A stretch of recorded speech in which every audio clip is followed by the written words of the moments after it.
Akla sar tarafı var mı bunun? O parlak züppelerde erkek mi? İnsan tutulur mu maymunlara? Ya nedir o? Kedi bıyığı gibi bıyıklar. Öyle böyle yaptılar. Kedi bıyığı gibi bıyıklar. O şilte kıtığı gibi takma saçlar. O düşük düşük pantolonlar. İşlenmedi bir sarkan gömlekler. İyi. Sen gel de onları sizin gibi bir erkeğin yanına koy.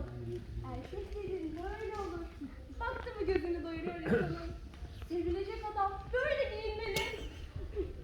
Sahi beğeniyor musun beni Frozen? Beğenmek de söz mü? Bayılıyorum size. Resim yapılacak adamsınız. Şöyle döner misiniz biraz? Aman ne profil. Üstüne yok.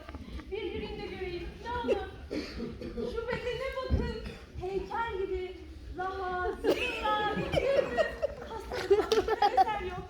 Sağlıkça pek iyi. Arada öksürüyor tutmasa hiçbir sorun yok. O da bir şey mi? Hem yakışıyordu size. Güzel öksürüyorsunuz.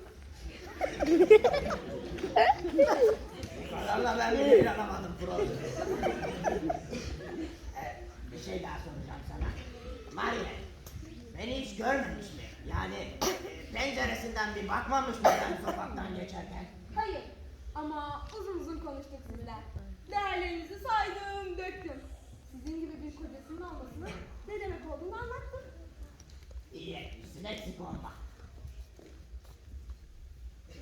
Sizden küçük bir dileğim olacak. Bir davayı kaybetmek üzereyim. Parasızlık yüzünden. Ufak bir yardımınızla bu davayı kazandığınız işten değil. Marian sizi görünce ne sevinecek. Öyle beğenecek ki sizi. Bir de şu antika sırmalı göğsünüzü. Bitecek. Ya belinizdeki demir pancalar. Kızı çıldırtmaya birebir. Demir pancalı bir sevgili. Arayıp da bulamadığı şey. Hoşuma gitmiyor desem yalan olur bu söylediklerin. Sizden ne saklayayım?